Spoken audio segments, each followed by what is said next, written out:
Good morning, good afternoon, good evening, wherever you may be. Thank you so very much for joining us on this Africa Carbon Markets, the Future of African Carbon Markets Outlook webinar. Very much looking forward to the engagement and the feedback and insight from all of you. It is a true pleasure to have you all, and so glad you're able to join us. I will start off and just jump to the next, thanks.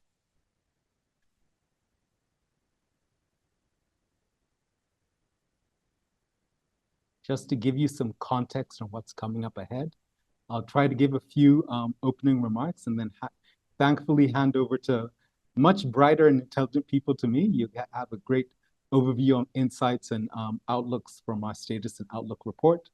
And then I have the pleasure of welcoming a fantastic panel drawn from both the VCMI as well as UNDP to really help us unpack some of the realities we need to look at as a continent. And then very much looking forward to some of your insights and questions as the audience, and then hopefully close out from there. I'm very happy to jump on ahead from there. So sorry for the lack of introductions. My name is Paul Muthaura, the CEO of the African Carbon Markets Initiative. And once again, it's a true honor to have you all coming in to join us to really help us support the meaningful scaling and really scaling of high integrity, high quality carbon markets in the African continent. And if anything, what we're so ever conscious of as ACMI is the simple fact that there is no one entity that will be able to drive that agenda. It's only through effective partnerships we're able to really get across that critical line. Building from our launch during COP27, I think in the 1 year and 8 months that have elapsed since then, I think we'll continue to see a very strong resonance and support for the meaningful work we're trying to do. But I think we remain very conscious that work done is very much far from the outcomes and the outlooks we set out when we launched our very first roadmap in 2022. And I think as you'll be hearing shortly from my colleague Oliver, we've been able to follow up on that initial roadmap report with a status and outlook report, which we hope to give some key highlights in this session. But I think critical in that transition from the initial roadmap to that status and outlook was the acknowledgement by us as ACMI that although we started with really a scoping of 13 action programs, really cutting across all the moving parts that need to be addressed to really unlock meaningful, impactful, high integrity markets on the continent. I think with the work, with the engagement, with the feedback we've received from you as our stakeholders, we did acknowledge that we need to, as ACMI, focus ourselves on what exactly are we bringing our energies to, and then how do we empower you and partner with you on what other components to really make sure we can deliver the highest value in the most timely manner and really unlock the highest potential outcomes for communities and overall really empower a whole new funding line for the African continent. I think as you'll be hearing as we go through this presentation, what we've been very conscious about is the need to bring on board the right scope and scale of partners really help us take those steps ahead. I think in that context, given we are the Africa Carbon Markets Initiative, we're very glad that we're able to just in May announce a new partnership with the African Development Bank.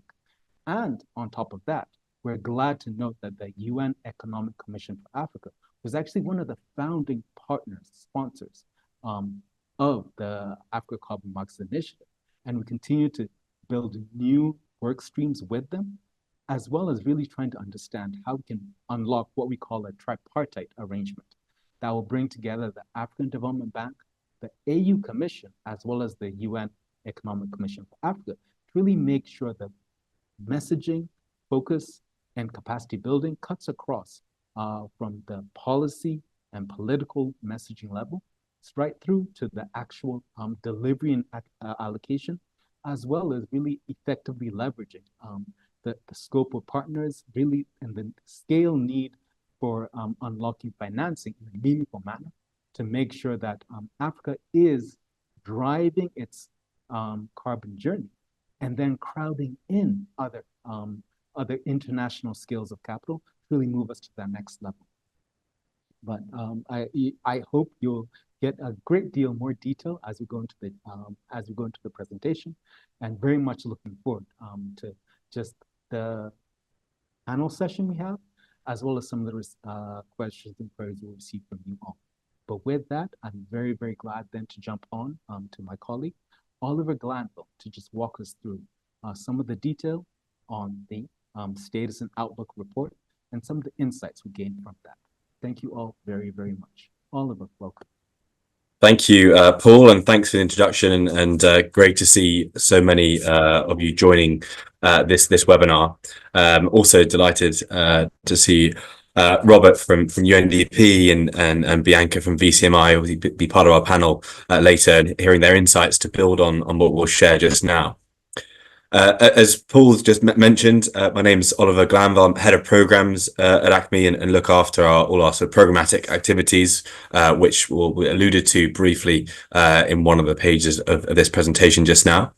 I've been involved since before actually ACMI's inception, and delighted to see where we come to with our partners today. As Paul mentioned, this webinar really focuses on our highlighting anyway our status and outlook report for 2024 and 2025.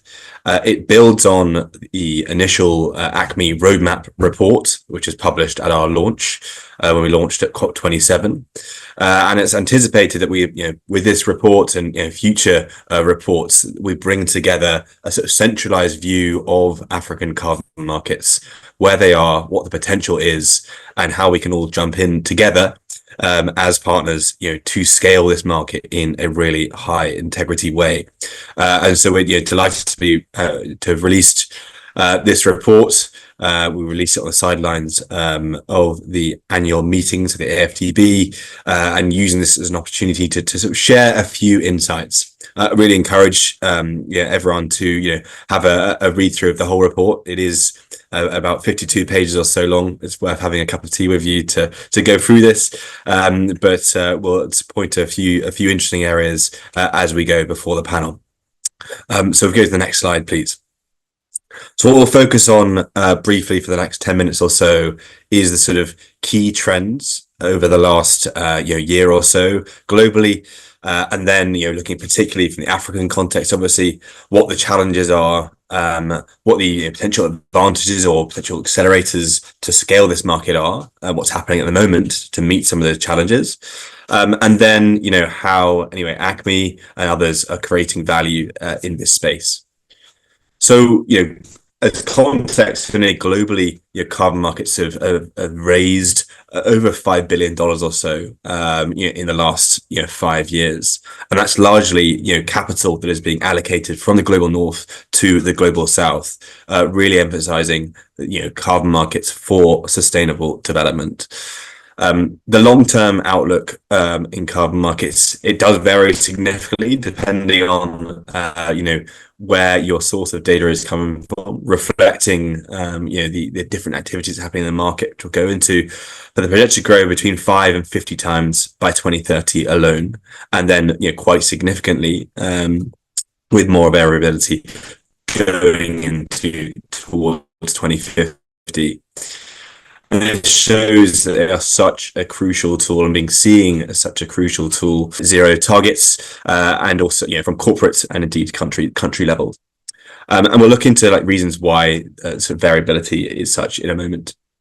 But whilst the market has scaled about 36% per annum over the last 5-6 years, from 2016 to 2021 or so, we saw last year a reduction in demand, about 22% or so, alongside an increase of potentially lagging supply of credits.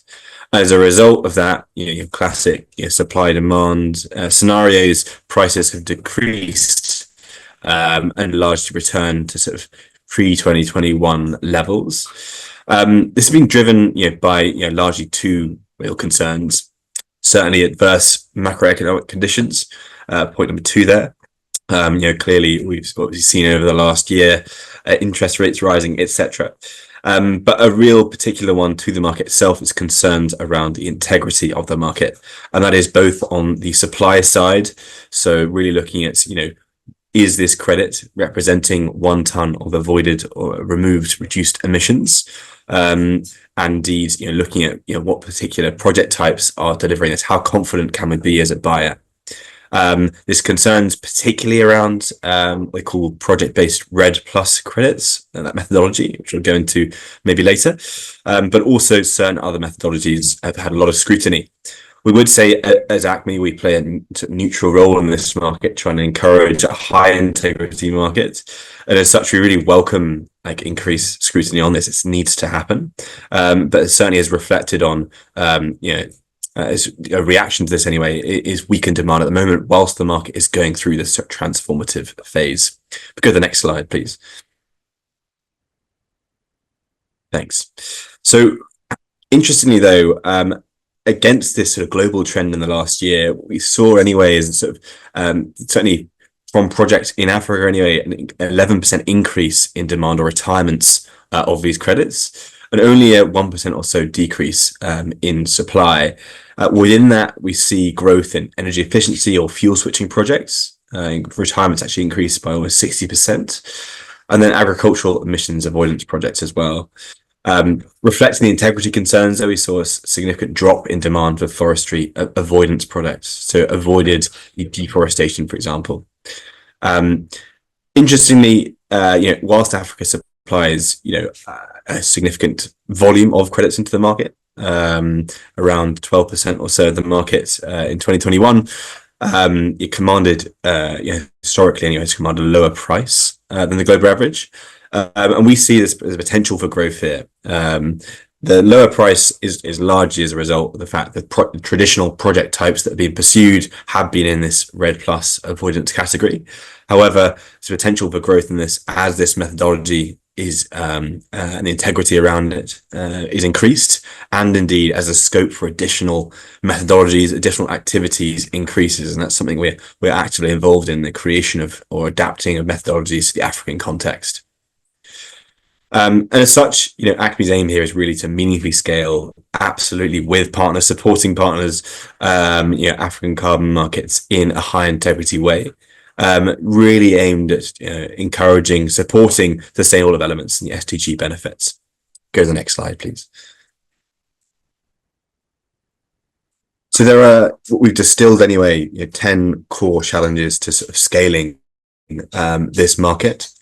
And obviously, of course, there's a lot of opinions, views on these, which ones are the most important, etc. But we've distilled these out of a significant amount of research feedback from partners over our operation in the last 1.5 years or so. So we've split these in 4 different areas, cross-cutting themes that go across the value chain, and then supply, intermediation, financing, and demand. On the sort of narrative element, we've sort of anchored this already a little bit on scrutiny. Whilst we really encourage that scrutiny, we think negative narratives really utilizing some of this scrutiny are the prevailing narrative across the media, across many other actors around this market. I think it's clouding the potential and the real utility of this market in actually meeting the sustainable development goals and meeting our net zero targets. Throwing the baby out with bathwater, as we say. The next one is the need to raise the bar on supply and demand side integrity. I spoke of the issues around the supply side, is a ton, but also on the demand side, we need to make sure that we are clear on how corporates can actually utilize and claim their use of carbon credits alongside their other decarbonization priorities. Reduce your emissions within your own value chain first, absolutely, and then you utilize your carbon credits for your remaining emissions as you transition to net zero within each year going forward. And indeed, we'll talk about solutions to this, but delighted to have a VCMI on the line, to allude to the outlines, the claims code which they've developed. And number 3 here, we see policymakers do not have necessarily the tools and knowledge required to develop what we are seeing and trying to address in Africa. Quite often it's the private sector that have the tools, etc., at their disposal, and those are actually required to develop the enabling environment are not coming up to speed on this quite new tool, and so there's a gap there. A gap which means that both the investmental, for governments, countries, I don't want to say taken advantage of, but for them not to necessarily see the full benefits that they should be capturing from this market. On the supply side, so really related to number 3, there is a complex, inadequate carbon market regulatory or enabling environment, really. So, at a minimum, similar to lots of other sectors, right, we need to, investors, project developers need to be clear when they enter a new market, which is new for the majority of them in Africa, what, the economic conditions will be, what the taxation agreements will be, what is the benefit sharing that I need to be, considering myself. I need to be sure that will be stable as well for the duration of the projects, such that they can factor these into their business models. And that's 10, 15 plus years, particularly when you talk about certain types of projects. Number 5 is the MRV, the monitoring, reporting, verification.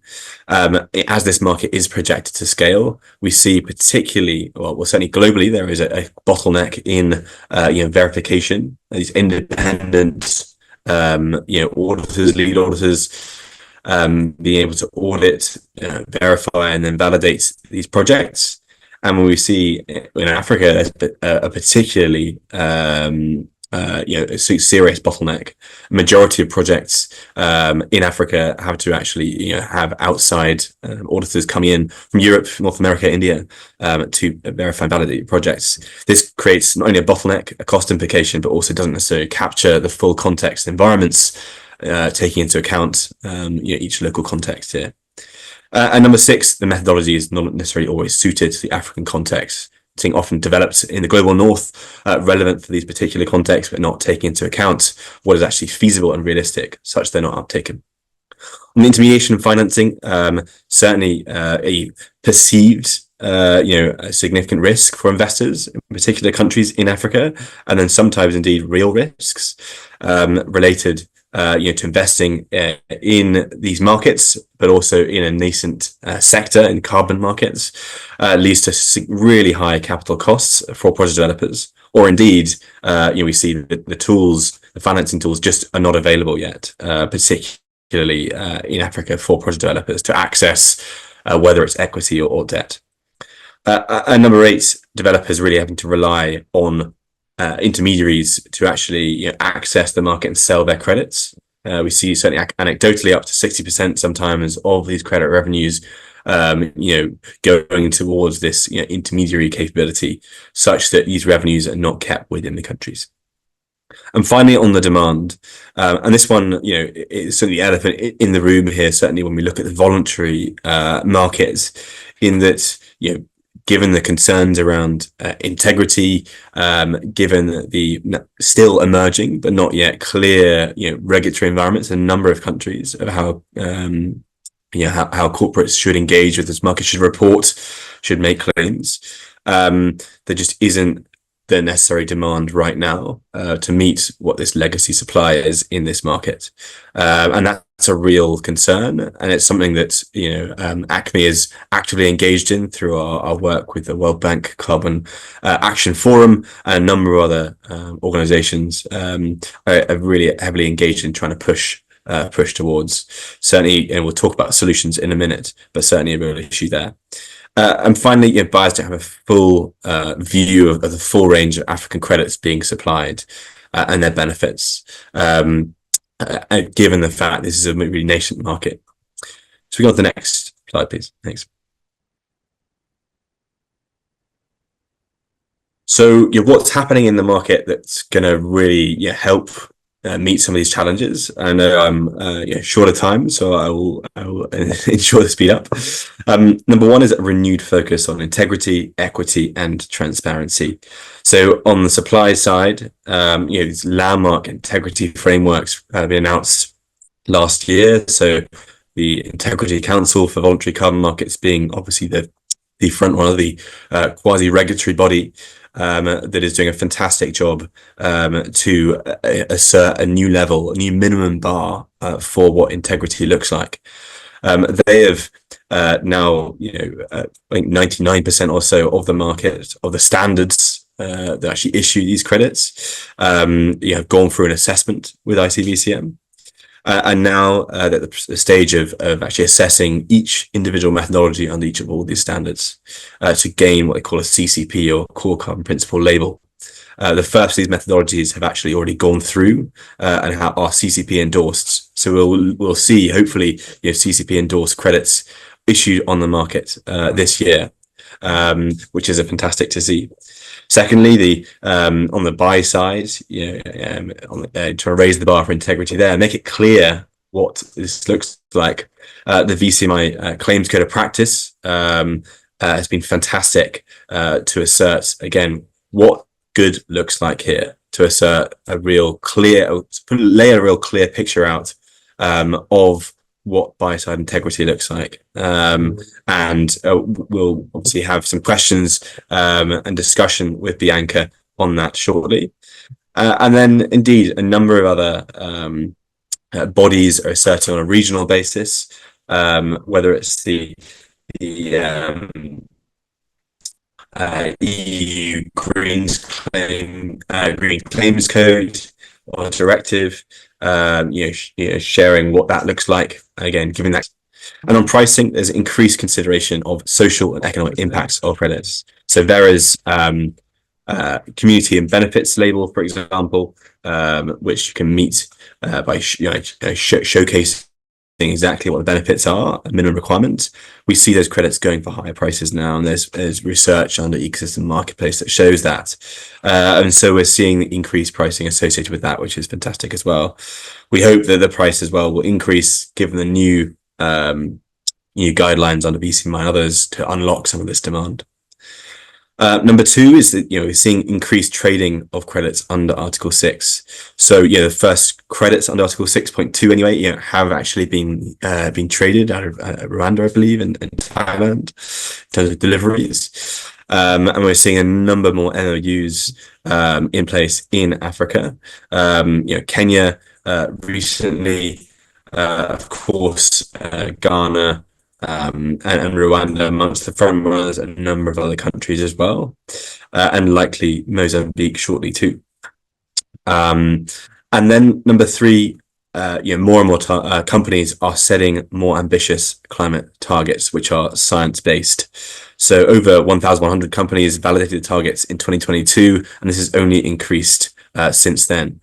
As such, there will be demand, for carbon credits where companies cannot reduce their own, in value chain emissions with the current technologies, for example. And so, given this new clarity on the buy side, we expect to see massive increases in demand. And then we're seeing more and more countries in Africa and globally releasing their carbon market frameworks. Which make it clear anyway how companies, investors, project developers should engage with government and what they should expect as they do. And this clarity will only help to increase the amount of investment coming in for these projects. Over the next slide, please. So just briefly, before we close and move on to the panel on ACMI, how we work with the market, we work with a number of partners, and we're very clear in how we create value and engage. So it's across 4 dimensions that we work, and we have teamed under each of these. So just briefly going through them. Number one is being an advisor, a neutral advisor to governments on carbon market activation. So this is supporting governments with technical assistance to develop these regulatory landscapes and build a increasing interest from countries to develop these regulations, amongst obviously a lot of other competing priorities. And we do this in a very flexible way. To date, we have supported or are supporting Kenya, Malawi, Mozambique, Rwanda, Ghana, and Nigeria, with an increasingly large pipeline, and that will emphasize that's very much with and through partners in each case. Where either we play a supporting role, a leading role, etc. But what we do bring anyway in that case is bringing the experience from a number of other countries, and we're delighted that UNDP are represented here, and we have a strong relationship and building relationship in particularly this work stream. Number two is the high integrity demand investment into projects, trying to bring that high integrity demand into these markets.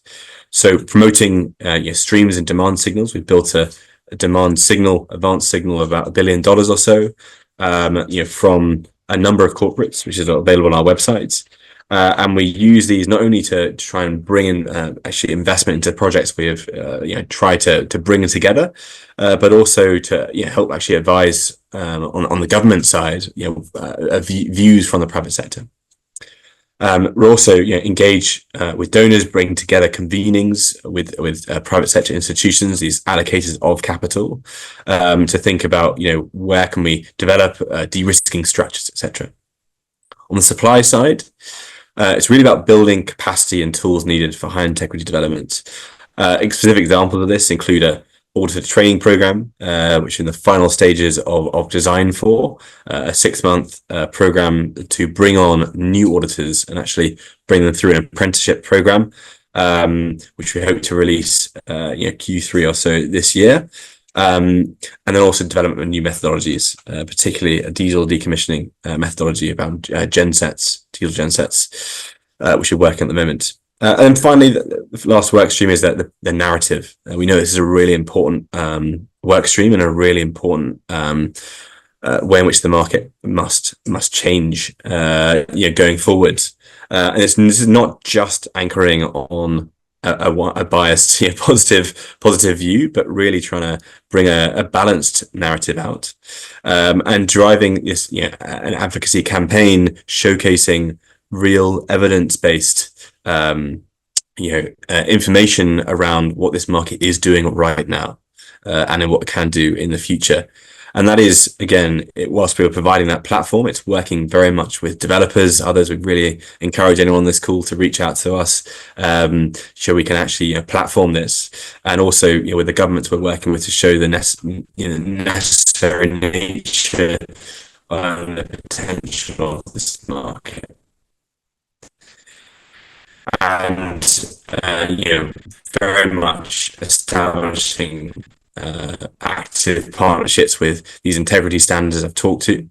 So I think with that, I will hand back over to Paul. Well, thank you so very much, Oliver, for that just very sound overview. But I know it was an exceptional highlight, but I really want to encourage everyone to actually take a moment over some tea, as he put it, to actually take a read through of the status and outlook, because what you've received is highlights of the insights we've been able to draw over this first year and 8 months. But so much of the content of the status and outlook report is to serve as almost a convening tool for partners to identify what work needed is being flagged and what do you want to associate yourself with in delivering types of outcomes and impact for this continent. So really do invite you to just take a look at that and come back to us on just flagging. We see where you're talking about, even disagree with us, quite frankly, and say we would advocate for this to be revised or that to be adjusted. But we really would call for you to step forward and tell us how you want to help us and really all our continental partners really deliver fundamental outcomes and impact. But with that, I really do have the absolute pleasure to introduce the fantastic panelists who have agreed to come forward to join us in this conversation. I think for us, first and foremost, we have Bianca Ishangi, who is not only a critical voice for the continent of VCMI, but in her former life, actually did excellent work supporting the Climate Envoy's office in the Office of President in Kenya. And we also have Robert Ondoy, who is a carbon market expert with UNDP. And we're very glad to really be able to leverage the exceptional depth of knowledge and awareness within UNDP to support the work we're seeking to do on the Article 6 and effective implementation of the Paris Agreement. You'll hear much more from him on how we're approaching that. But just allow me just to kick us off with just some context views from our panelists. I'll start with you, Bianca. I'll start with the hard question. So what would be your succinct assessment of the state of African carbon markets and really the trends being seen in different countries? And as you contextualize that, it'd be great to know really what examples do you, in your shoes at VCMI, but also leveraging the knowledge you had working within the Office of the President and the Climate Envoy's office, what are some of the examples of what you think should be replicated? Bianca, welcome. Thank you very much, Paul, and thank you for the invitation to be speaking today. We're really glad to be here as VCMI. And I think that was a great presentation, first of all, bringing us up to speed on what's happening. What I can definitely say is that several countries in the continent are really working to implement carbon market frameworks because historically, we didn't really benefit, and it was really minimal benefit before with carbon markets, but there's a renewed opportunity, and countries are taking opportunities in different manners, basically using their own processes on how to develop these frameworks. Some are moving faster than others, but what is really important is that they are all working towards making sure they have high integrity. And of course, working with Kenya, we had the regulations being released in May this year. It was a very consultative process, had a lot of public stakeholder consultation. It captures Article 6 and the voluntary carbon markets, and it really is an example of how you need to involve everybody in the process. We've also seen other examples from the continent. Benin has a really good example of institutional arrangements with their Benin Carbon Registration Authority that is actually led by both the Ministry of Finance and Environment, which is a great example of interministerial coordination. Of course, Ghana with their framework, they are the early movers. They had their framework in place even before the Article 6 decisions of COP26. And once the decisions did come in, hit the ground running, and we can see they have bilateral agreements, pipelines of projects. But I think what I really wanted to mention is how integrity is crucial to this. And I think Oliver has alluded to this, and this is where VCMI comes in. And we are working on both the supply and demand side. I think a lot of us, most people know us from demand. But on the supply side, because Africa tends to be a supplier of credits, we do have an access strategy program that works with host countries to implement these high integrity voluntary carbon market activities within their climate plans and priorities. And actually, our flagship product, I'm happy that UNDP are here because they were partners with us on this, is a toolkit that policymakers can use to actually implement, decide on why, where, when, and how to implement these activities within their frameworks, and providing technical assistance, but unique to what the country is requesting. So like for Kenya, it was a secondment, whereas in Mexico, it's a best practice guide for their private sector. And then with the demand side, the Claims Code of Practice, as mentioned, is a guide for the companies to use carbon credits in their decarbonization journey, but to do so in a verified manner and to show meaningful climate action. So in partnership with ICVCN that you also mentioned, who have their core carbon principles, you have high quality credits being used in a credible way through our Claims Code of Practice.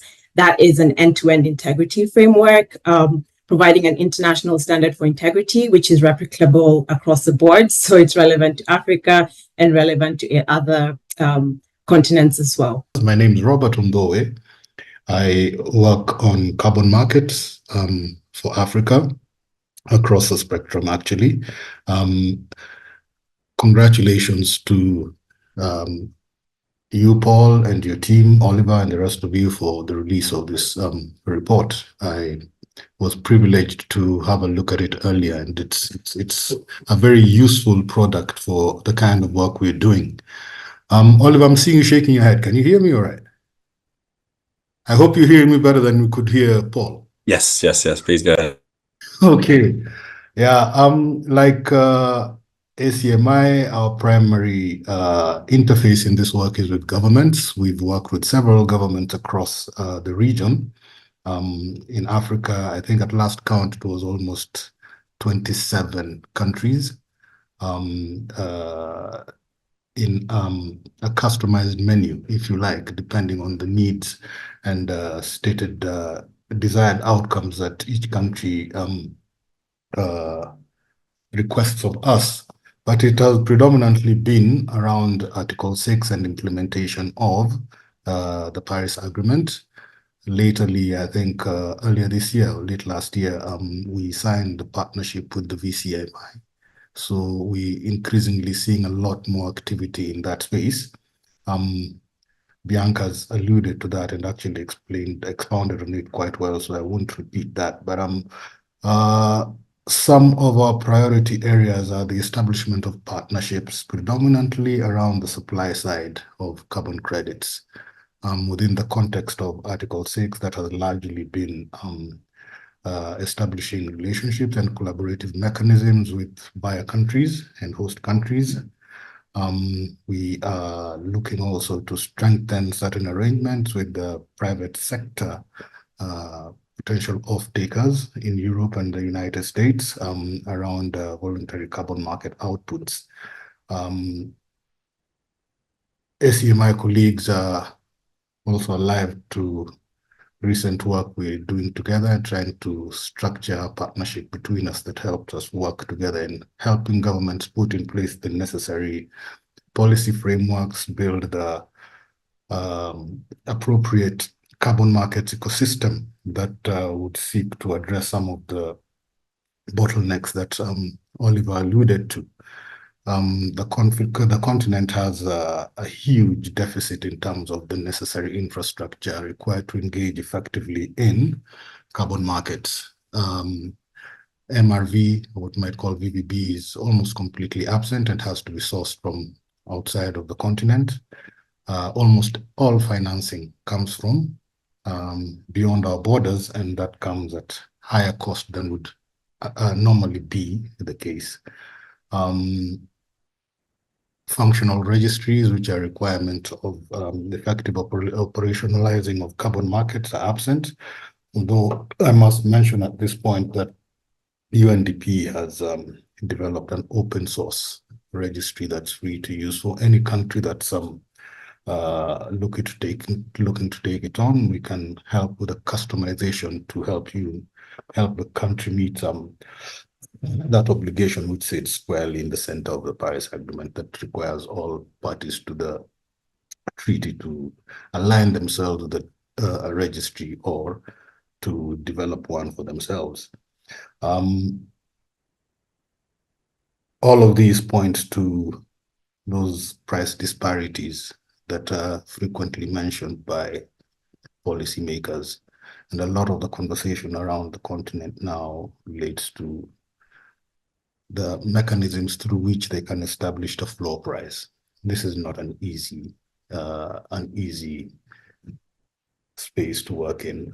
It's quite complicated. Price is a factor of many sub-factors, many of which have to be addressed in imaginative ways through different combinations and permutations of facts to get them going. But we'll see where that leads us in the next 12 months as we formulate certain regional approaches to try and address this, predominantly within the context of the Congo Basin and their forest-based carbon, where through CAFI they're looking to accelerate this outcome of an agreed floor price for forest-based carbon.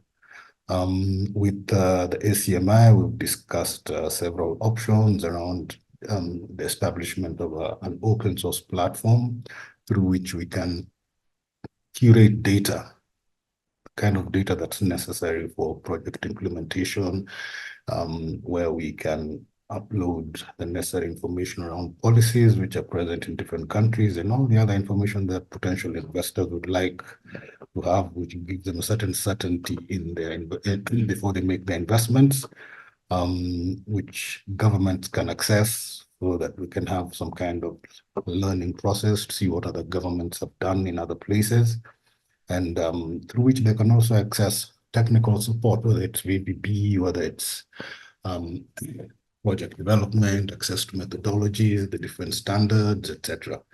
I'll stop there and see what other questions or issues you might want me to address. Paul, I didn't quite hear you the last time, so maybe just let me know if there's something you needed me to address which I have not quite covered. I'll be happy to come back to it. But thank you very much.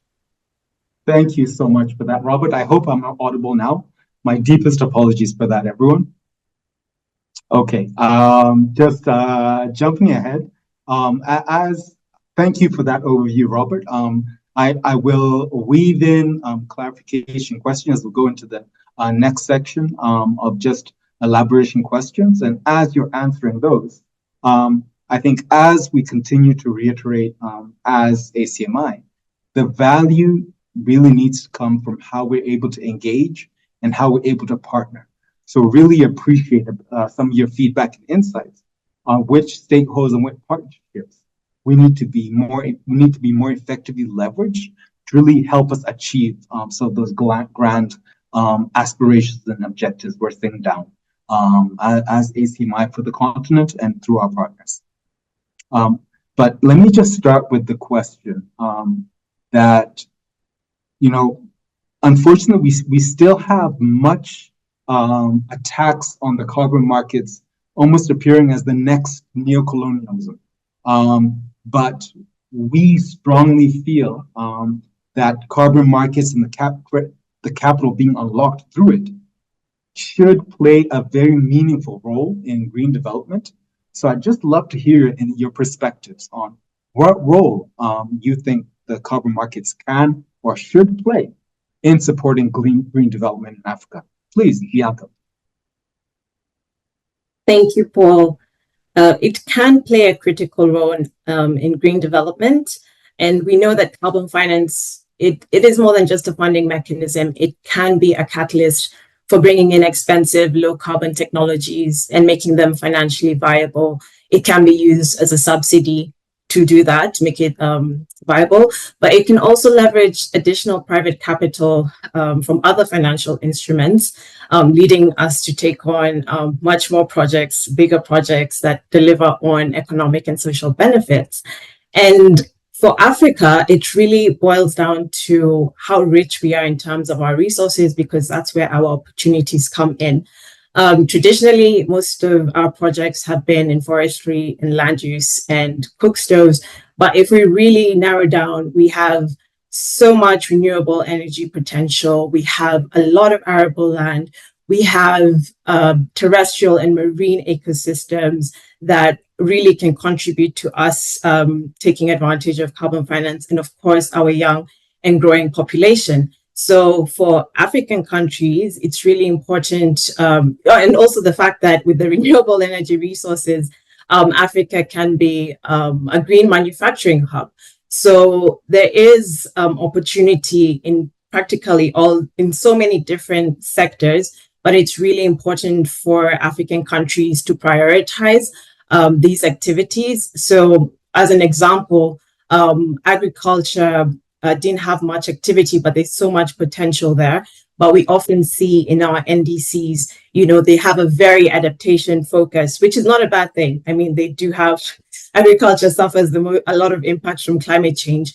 But if we look at it as both adaptation and mitigation, we do have the opportunity to generate finance from that can even contribute to more resilience because of more jobs, better regenerative agriculture, agroforestry that is just multiplying the benefits. So even when it comes to, say, marine ecosystems like blue economy, you have to prioritize that is how carbon projects will go. So there's literally opportunities across the board, but it's important when we're designing our NDCs and taking advantage of Article 6 of voluntary carbon market activities to do so in a way that contributes holistically to our economic development in a green manner. Thank you so much, Bianca. I think if anything, now we have to warn our fantastic audience, because of the depth of knowledge within our partners.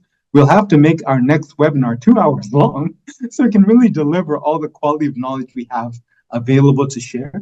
But maybe just turning to you, Robert, as you try and engage governments around really implementing appropriate conducive environments around Article 6 for the Paris Agreement, how exactly do you present to them the green development catalyst role that this can play if they do it right? Please go ahead. Thank you very much, Paul. We've had quite some extensive experience around Article 6 with different countries. And like Bianca mentioned, it generally derives from what they put in the NDCs in the first place.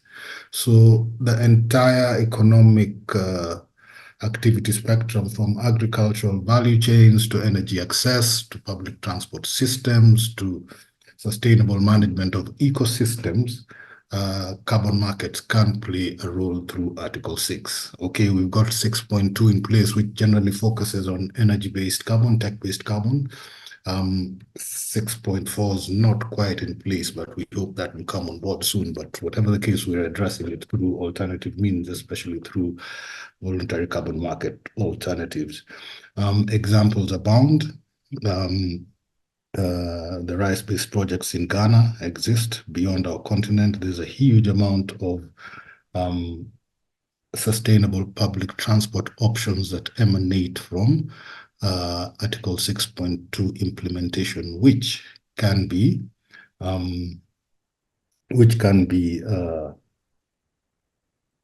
replicated here on the continent. South Africa's just energy transition has a huge component of it that's predicated on Article 6. They are in the process of formulating their national frameworks and use 6.2 as a mechanism to move from coal-based electricity and power generation to alternatives which they have in abundance, especially wind and solar.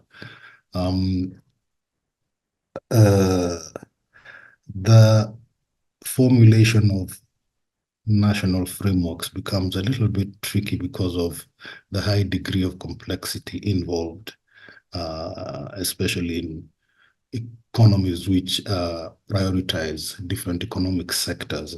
So what we strive to do is to break it down into its most basic component parts so that policymakers can have clear understanding of how they can navigate the entire process, including those administrative elements of authorization and actual transfer of the mitigation outcomes, which can be a little bit tricky and which very many national governments don't have the capacity to engage in.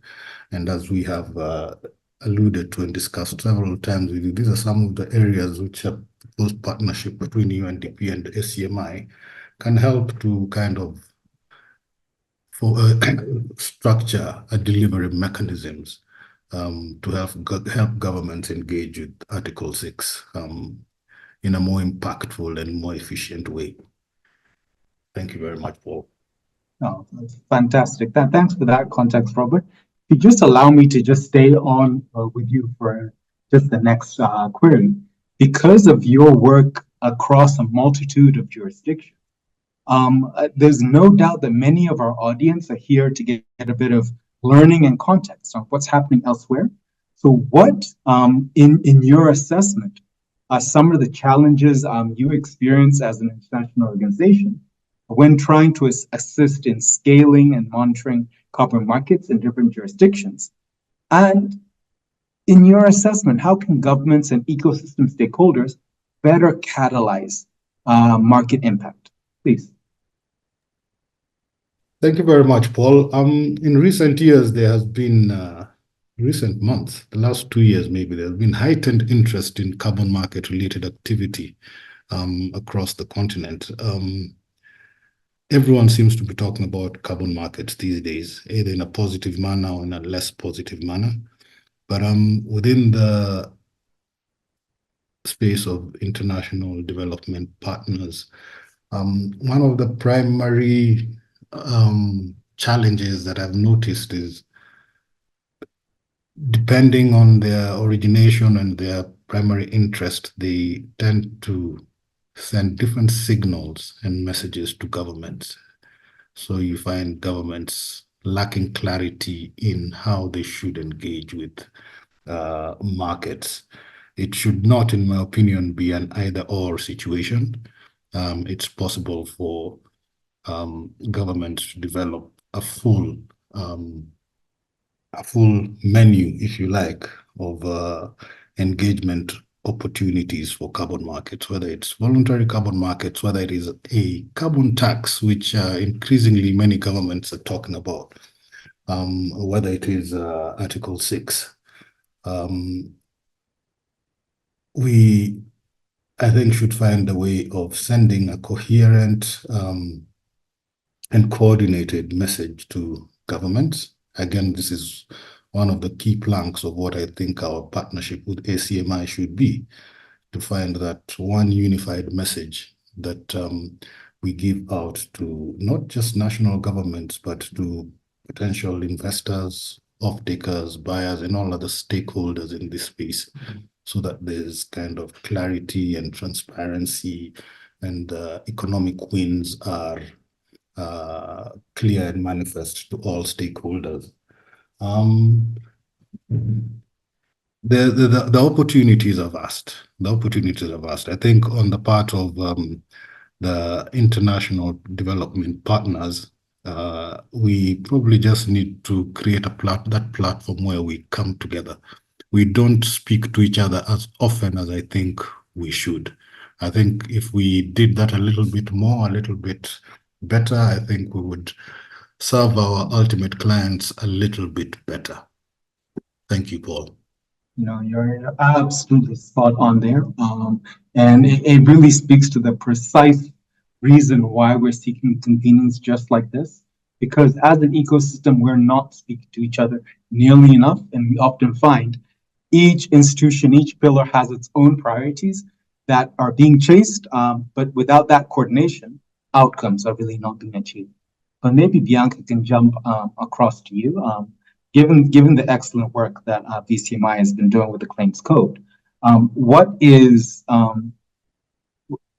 I'd say, I'm trying to find balance here, that given the balance of the role you did within government in Kenya, with the office of the president, but also the work you continue to drive at VCMI, what do you think what are the greatest hurdles to meaningfully scaling carbon markets in this space? So I think just to build on what Robert was saying, governments really are the key when it comes to scaling. We've done a lot in terms of integrity, whether it's on VCMI, CVCM side, but now when it comes to the governments implementing, they're the ones who send a clear signal. But of course, that whole process, the policy development process, comes with its challenges. Policy making takes a while, and it has a lot of stakeholders. So one of the hurdles that I've seen, you'll find that in government, there will be a few people who understand carbon markets, but in the policy process, you will engage with other government officials who have no idea what carbon markets are. You will be dealing with legal drafters. You will be dealing with parliamentarians. You will be dealing with the general public. When you put out your draft there, if it's full of carbon markets jargon, it's not going to serve the people. So so in terms of capacity building, there's a lot that's needed from knowledge in terms of basic capacity building and also advanced. But in the policy process, we definitely need quite a lot with all these different kinds of stakeholders. So that's something I saw practically, and you had to really make sure that you don't lose the technical meaning of things when it's going to drafting, because a drafter is just concentrating on writing the law. So there's a lot of interaction, basic knowledge that's required. Parliamentarians need to know what they're debating when they're trying to pass a bill or an act in this regard, or committees that are going to pass on these regulations. When we move on to the work that VCMI has done, we've done a study on capacity building that has identified several gaps. And the other one on top of knowledge capacity building that's really crucial is on project implementation, where we're seeing the need to now unlock the financing beyond once you have your framework in place, how do you actually get these projects moving? How do you actually get to build your pipelines? And a lot of the financing and support that has been there, especially from capacity building, has been large scale MDB type. So how do you unlock investment locally? How do you bring in the local financial sector? How do you get in, how do you bring in incentives to promote and innovate locally? So I think that's one area that can really be enhanced on, but there definitely are quite a bit of hurdles, but it's a learning process. The regulations that we are coming out with, Article 6 is new, and it's not just new for Africa, it's new for everybody. The best practice coming out of the VCM is contributing to regulation now. It's providing a good foundation for what best practice is, and being able to use all of this is important. So something I'd like to, that Oliver alluded to, was now on the demand side, because we're really working, especially from African countries, to put in these systems, but we need to be sure that when we generate these premium credits, they're going somewhere. So of course, there needs to be a very clear demand signal. And what that means is governments, buyer governments, should really be putting in regulation that promotes their corporates to be using these high quality carbon credits. And we are seeing this like with the US joint policy statement and principles that came out. So that now connects a full cycle where we can produce our high quality credits and make sure that they're being used in a way that is not risking greenwashing and is using the highest standards of integrity. So a lot of hurdles, but I think we are making progress. Like you said, lessons need to be shared. We do work with the West African Alliance and the Eastern Africa Alliance that also help with the negotiating process and regional sharing of experiences. And of course, the work we are doing with ACMI at the moment to help promote the integrity of VCMs in this holistic carbon market framework. So the partners are definitely helping to provide the best lessons and best practices as well. No, thank you so very much for those elaborations, Bianca. I think for me, I really have to apologize to our audience that I'm being greedy asking my questions to my panelists. So I'll not actually be able to give you time. But I'd really ask if you could put any questions you have in the Q&A, so we can make sure we revert to you by email to give you the full clarity on these issues. But just before I release my panelists, because I am abusing their time too, I just maybe seek just some further insight, especially when you look at that value proposition of carbon markets on the continent. In Africa, very often you find projects do infinitely more than merely address emissions reduction and removal. They have huge co-benefits. But in your different pillars, what is your what's your assessment of those ancillary benefits that carbon markets can create on the continent? Maybe Bianca can start, and then we'll go to Robert. Thank you. Sure. I'll try and be brief, but like you said, the co-benefits are immense. I think one of the most crucial ones, especially for a growing population, is increasing jobs coming up from these different types of projects. We're seeing access to water, access to electricity, access to clean cooking, basically being able to contribute to sustainable development goals. Because for African countries, developing countries, ever since carbon markets were created for our countries, the sustainable development element has been what's really crucial. So these are some of the things we can see. But the other thing is benefit sharing is definitely becoming a lot more transparent. We're seeing new models coming up that make sure the communities are engaged. So it's really important that communities are empowered to take part in the entire process. So the designing, the negotiating, and then it's not about them just being beneficiaries, but also empowering them to one day be the shareholders, be the project proponents. So you're seeing these projects actually taking on ownership from the communities themselves and benefiting, and you're seeing a lot more equitable benefit sharing. Well, thanks so much for that, Bianca. If anything, the question then, when you look at, for example, in the VCM space, as ACMI, we're really trying to advocate for methodologies and the whole process of MRV to better be able to assess and capture the data around co-benefits so we can better contribute to pricing. But I'd query in the Article 6 space, what avenues are there for co-benefits to be actually built into the way these projects are presented and more so valued in terms of the state-to-state and state-to-private party transactions, which is 6.2 and 6.4. Welcome.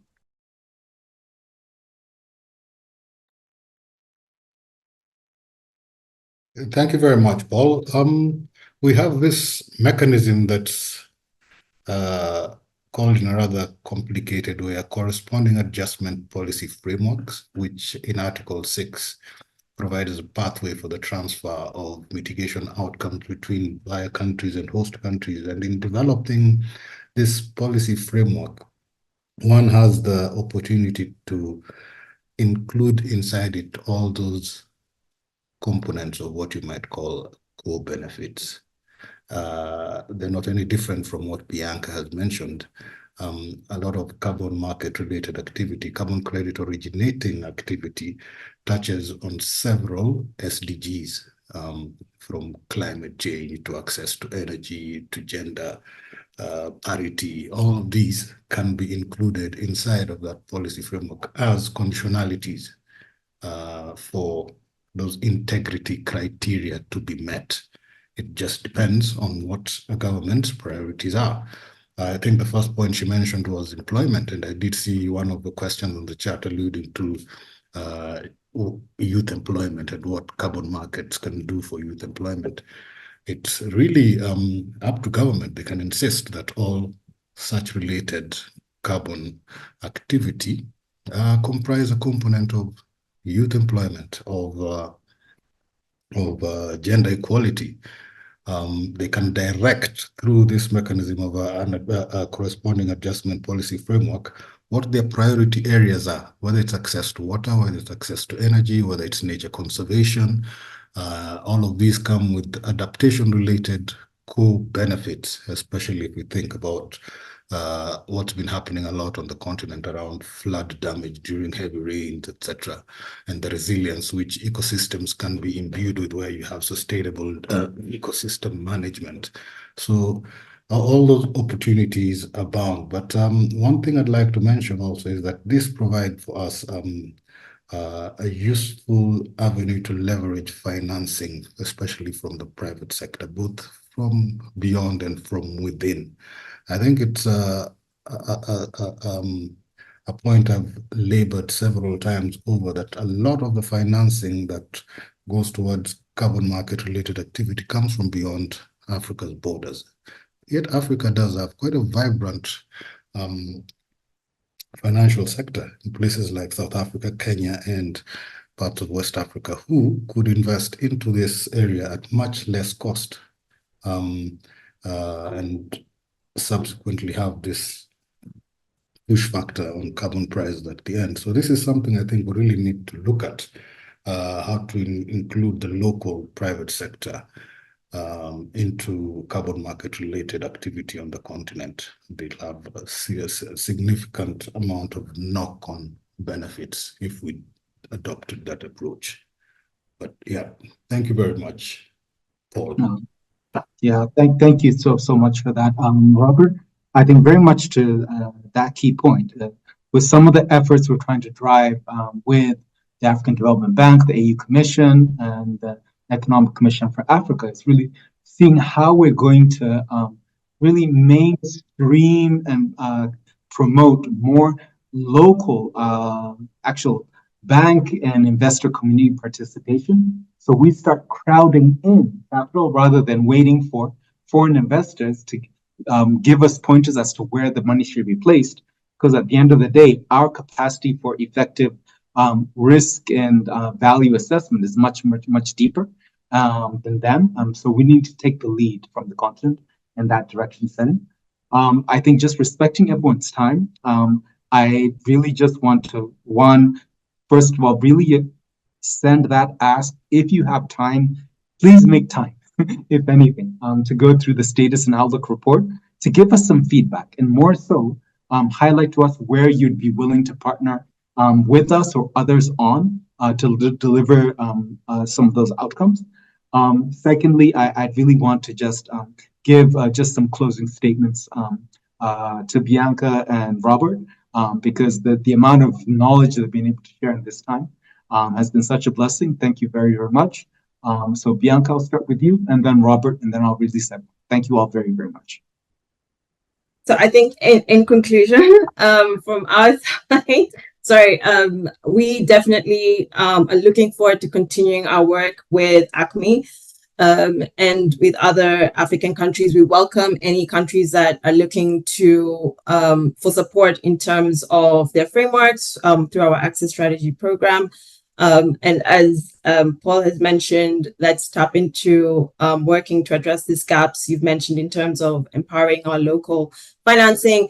The climate finance gap is really large, so we need to use every available tool that we have. So carbon markets really is crucial, and we can do a lot with that. Thank you very much. Robert, please go ahead with any closing statements, and then we'll end the session. Thank you very much.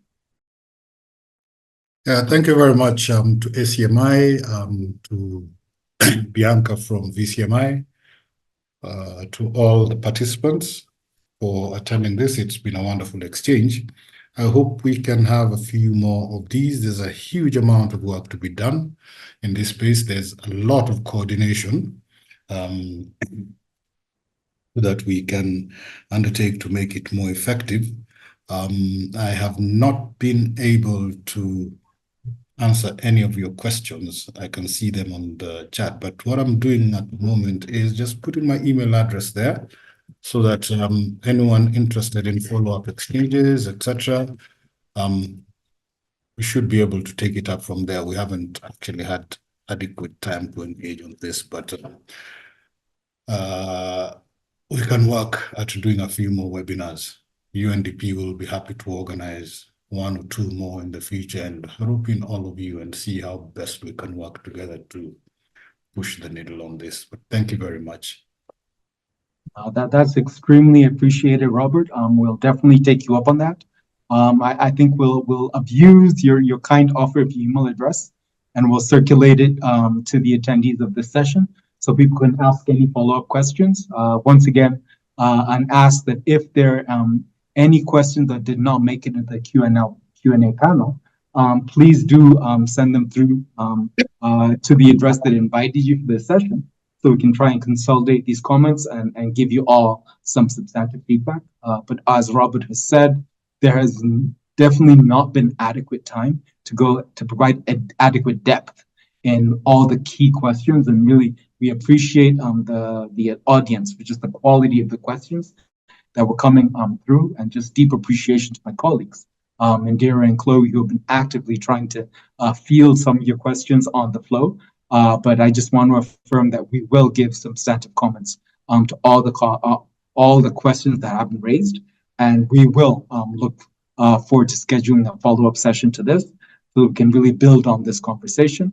But once again, from ACMI, it's a deep word of appreciation to you all for giving the time and the energy that's gone to this session, and we look forward to working together to deliver true scale impact for this continent as we effectively position Africa as a source of high quality, high integrity credits that, with time and with the right steps and with your partnerships, can start really attracting equitable and fair pricing elements.